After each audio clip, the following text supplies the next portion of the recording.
안녕하십니까. 배승준 교수님 연구실 박사과정 정교원이라고 합니다. 저는 이제 2021년도 2학기부터 배승준 교수님 연구실에서 이제 석사과정으로 시작을 했고요. 21년도 시작할 때는 주로 이제 해양구조물, 특히 이제 아까 임성기 박사과정이 얘기했던 불식 터널 위주로 시작을 했습니다. 그다음에 이제 작년부터 조원석 교수님 연구실과 함께 이제 15메가와트급 경제성 자켓 과제를 같이 시작하면서 해상풍력, 그다음에 이제 해상풍력에 대한 모니터링 기법 같이 이제 연구를 수행하고 있습니다. 그래서 제 연구 꼭지 크게 두 가지 이제 간략하게 적어놨는데요. 하나는 이제 빅데이터 및 인공지능 기술을 활용한 불식 해중 터널의 실시간 구조 고동 평가에 대한 연구를 수행했었고, 그다음에 이제 최근부터는 15메가와트급 이제 경제성 자켓 과제를 수행을 하고 있습니다.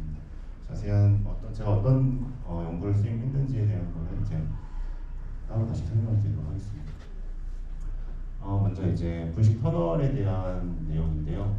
앞서서 이제 민성기 박사과정이 간략하게 설명을 해주긴 했는데, 일반적으로 이 불식 터널이라는 개념이 등장을 하게 된 배경에 대해서 간단하게 말씀을 드리면은, 이 수심이 이제 굉장히 깊은 해역 같은 경우에는 이제 기존의 교량 같은 거를 사용을 하게 되면은 지진 구조에 대한 설계 비용, 그다음 난이도가 굉장히 상승을 하게 되죠. 그래서 그런 것들을 보완하기 위해서 불식 터널이라는 개념도 제안이 됐고, 그다음에 앞서서 송준 박사과정이 소개한 불식 교량과 같은 개념에서 하부 구조를 이제 최대한 회피할 수 있는 그런 시스템이 이제 제안되어 오고 있고요. 이 시스템 같은 경우에는 일단 뭐 앞에 보이는 것처럼 교통통로로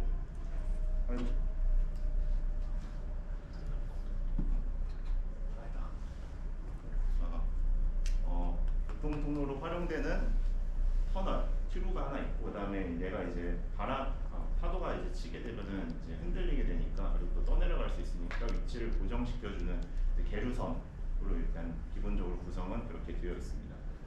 근데 이제 이 불식 터널 같은 경우에는 기존의 육상 구조물과 좀 다른 점이 이게 수면 아래에 있기 때문에 육안으로 어떤 이상 상태를 식별하기도 어렵고, 그다음에 뭐 센서를 달아가지고 이 구조물의 상태를 보자고 하면은 이 수심 아래에 있기 때문에 육상에 비해서 저희가 설치할 수 있는 센서의 종류나 개수가 굉장히 이제 제한이 되게 됩니다. 그래서 이제 그런 것들 때문에 유지보수나 어떤 구조물의 안정성 검수가 굉장히 어렵다라는 그런 문제가 존재하는데요. 그래서 이제 저희 연구실 같은 경우에는 이제 수심 아래에서 계측할 수 있는 제한된 센서들의 종류, 그다음에 개수를 가지고 저희가 계측할 수 없는 구조 응답들을 추정하는 기법들을 많이 연구를 해오고 있습니다. 그 다음에 주어진 어떤 구조 패턴의 변화를 바탕으로 이 구조물이 손상이 됐는지 안 됐는지, 이상 상태가 발생했는지 발생하지 않았는지 이런 연구를 이제 수행을 해오고 있었고, 민성기 박사과정이 이제 그런 연구를 많이 수행을 했습니다. 저는 이제 그 연구에서 인공지능 기반으로 모델을 만들기 때문에 대량의 이제 수치에서 데이터가 필요하게 되고, 그 데이터를 생성하기 위한 이제 시뮬레이션 데이터 마이닝을 많이 수행해 왔었습니다. 그 다음으로는 이제 이 불식 터널 설계 타당성 조사에 대한 연구도 수행을 했는데요.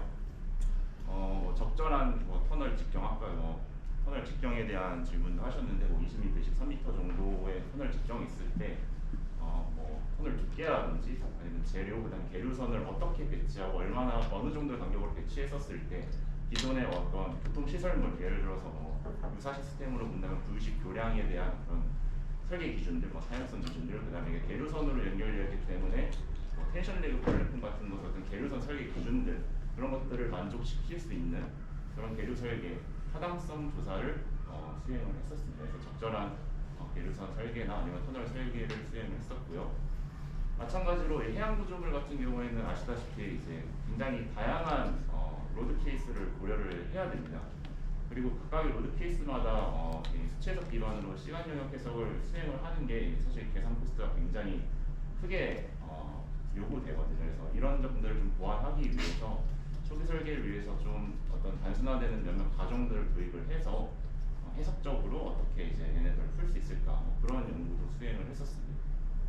그 대충 메타당 한 40톤 정도 나오나요? 제가 톤으로는 사양- 기억을 사양- 못하고요. 프리텐션 메가파스칼로 봤었을 때 한 아니 전체 구조물 그 질문이 구조물이 상향력이 메타당 한 40톤 그게 사실 자중 다 빼고 그게 사실 설계하기 나름입니다. 왜냐하면 저희가 아니 그냥 그럴 건데 지금 네네. 이 그래프 아까 하나당 25온가타에서 하나당 한 200톤 걸린다고 했으니까 4개로 하면 그 뭐야 부력 차이가요. 대략 저희 했던 모델은 미터당 100한 70톤 정도. 자중도 빼야 돼. 그러니까 자중하고 부력의 차이가 그러니까 순수하게 이제 상향력이 미터당 한 160톤 정확히 기억은 안 나요. 그 정도였던 것 같아요. 그러니까 1,700kN 정도 했었으니까 얼추 메타당 160톤. 10톤. 그럼 10m면은 1,600톤. 오, 이게 꽤 엄청 괜찮네. 그 다음으로는 이제 마찬가지로 이 시스템의 동적 거동을 이제 적절하게 이제 잡아줘야 되기 때문에 어떻게 하면은 이제 설계 기준을 만족하면서 동시에 경제적으로 계류선을 이제 설계할 수 있을까? 어떻게 계류선을 배치하고 어떤 형상으로 배치하고 어떤 각도나 간격으로 배치를 하는 게 최적화된 계류선 설계인가 뭐 이런 연구도 수행을 해왔고요. 교량과 마찬가지로 계류선뿐만 아니라 양단 경계 조건 같은 경우도 이제 이 터널의 어떤 구조 고동에 굉장히 큰 영향을 미치고 있기 때문에 이런 경계 조건이 전체적으로 구조 고동에 미치는 영향 그리고 그거에 따라서 이 구조물을 설계한다고 했을 때 어떤 경계 조건을 도입하는 게 합리적인가 그런 연구도 같이 수행을 해왔었습니다. 다음으로는 이제 작년부터 시작한 이제 해상풍력 관련된 내용인데요. 기본적으로 저희가 이 과업에서 저희 연구실이 만든 거는 이제 15메가와트 해상풍력의 어떤 취약부에 대한 구조 해석, 그 다음에 모니터링 기법, 모니터링 시스템 구축이 이제 큰 목적인데요. 기본적으로 뭐 구조 해석을 해야 되기 때문에 시간용 수치 해석 모델 수립을 수행을 했고요. 기존의 지망석 교수님 연구실 같은 경우에는 이제 아마 XC라는 프로그램을 사용한 걸로 아는데 저희는 일단 아바쿠스로 이제 해당 모델을 구현을 했습니다. 추후에는 이제 아바쿠스뿐만 아니라 오카플렉스나 오픈캐스트 같은 프로그램을 활용해가지고 이제 모델을 구축을 하고 각각의 프로그램들의 어떤 모델이 이제 일치한지 구조고동 일치하는지에 대한 검증도 수행할 예정입니다. 다음으로는 뭐 주식 터널과 비슷하게 해상풍력 같은 경우에는 접근성이 굉장히 떨어지게 됩니다. 그래서 이 구조물에 뭔가 이상 상태가 발생하거나 그랬을 때 얘를 이제 조기에 감별하는 게 굉장히 어렵습니다. 이러한 문제점을 보완하기 위해서 저희 연구실에서는 이제 디지털 트윈 플랫폼을 활용한 해상풍력 모니터링 시스템을 이제 개발하고 있는데요. 디지털 트윈 플랫폼이라는 게 뭐냐면은 실제 이제 물리 시스템, 예를 들어서 여기서는 이제 해상풍력 타워가 있겠죠. 그 타워를 이제 가상의 어떤 디지털 트윈 모델을 만들어서 그 디지털 트윈 모델의 실제 모델의 정보를 반영을 해서 사용자가 실시간으로 디지털 트윈 모델을 보면서 이 구조물의 현황을 파악하고 그래서 이제 어떤 이상 상태가 발생하거나 아니면 구조 고동 상태를 보고 유지 보수 전략을 수립하거나 아니면은 풍속의 변화 등을 고려해가지고 블레이드의 속도를 조절한다든지 각도를 바꾸다든지 하면서 전력 생산의 효율성을 증대시킬 수 있는 그런 플랫폼이라고 보시면 되겠습니다. 해당 연구는 저희 이제 새롭게 입학한 석사과정 이종현 학생이랑 같이 수행을 하고 있고요. 근데 이 디지털 트윈 플랫폼 구축에 있어서 가장 필수적인 요소 기술이라고 볼 수 있는 게 이제 모니터링 기술이거든요. 앞서 말씀드린 대로 실제 어떤 모델을 가상의 디지털 트윈 모델을 옮길 때 당연히 어떤 계측 센서들을 통해서 이제 그 구조 상태를 파악하고 그것을 이제 트윈 모델을 옮길 텐데 마찬가지로 저희가 센서를 전체 다 달 수도 없고 그 다음에 계측할 수 있는 센서의 종류도 이제 제한이 되기 때문에 해중 터널과 유사하게 제한된 센서들만 가지고 저희가 원하는 여러 가지 구조 응답을 추정할 수 있어야 됩니다.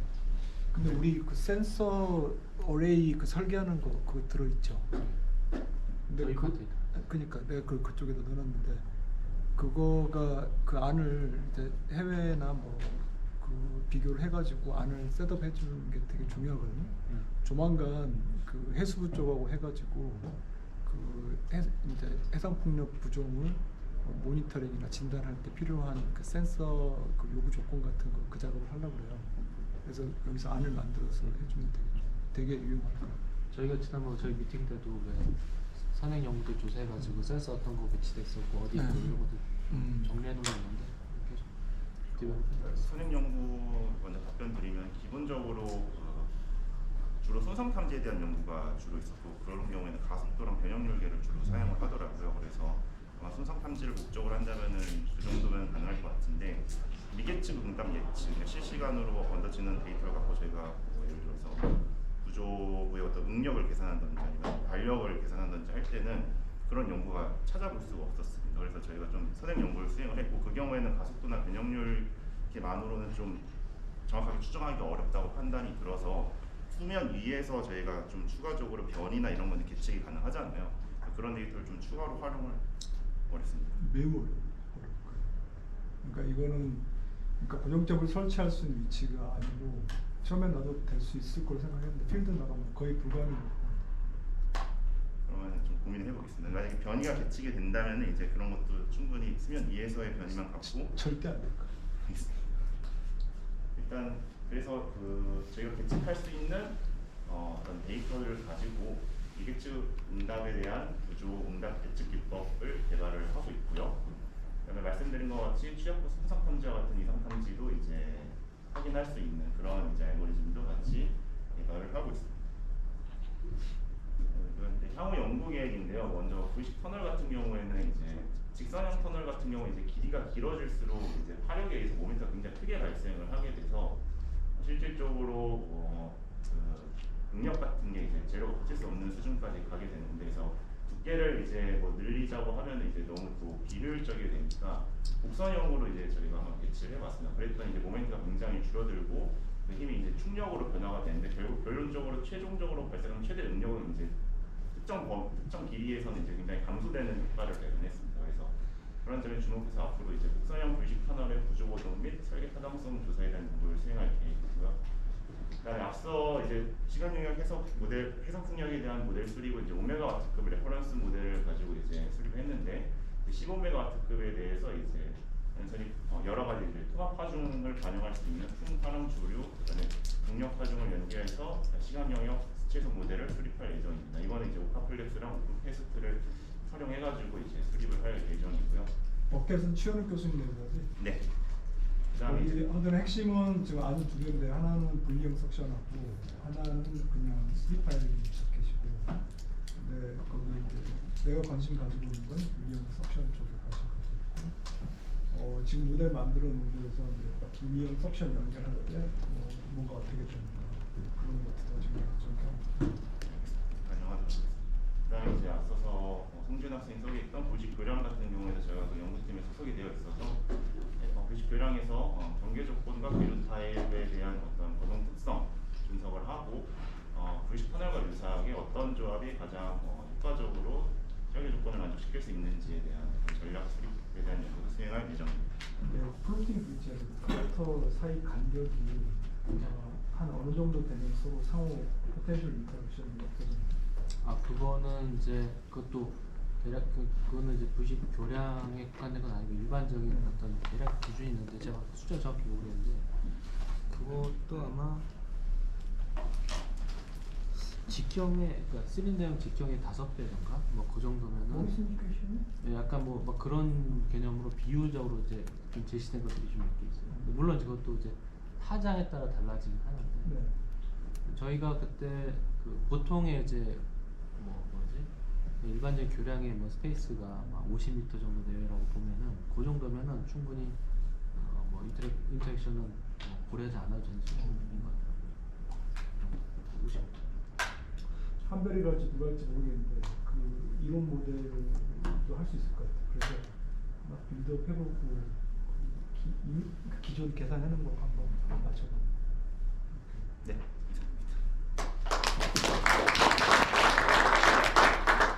그 정견 학생도 굉장히 이제 열심히 하고 잘하는 친구라서 이쪽 분야에서 그러니까 오션 엔지니어링 조서 중에 SCI는 이미 3개가 개제가 된 상황. 기원이는 뭐야, 내가 김승진 교수님한테 얘기하면 꼭 기원이가 와가지고 잘 알고 있어요. 그래.